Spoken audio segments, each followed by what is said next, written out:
देना है।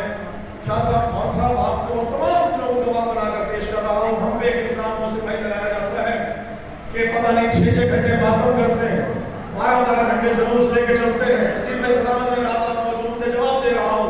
24 घंटे के लिए हुसैन हुसैन करते हुए घरों तक महदूद थे, अलम लगा लिए, नियाज़ें शुरू कर दी, नए जुलूस शुरू कर दिए, उससे बाहर निकले, घरों से बाहर आके गलियां कब्जा कर ली, जैदाद कब्जा कर लिए, दरवाजा खत्म कब्जा कर लिया, रोड के ऊपर आकर कब्जा कर लिया।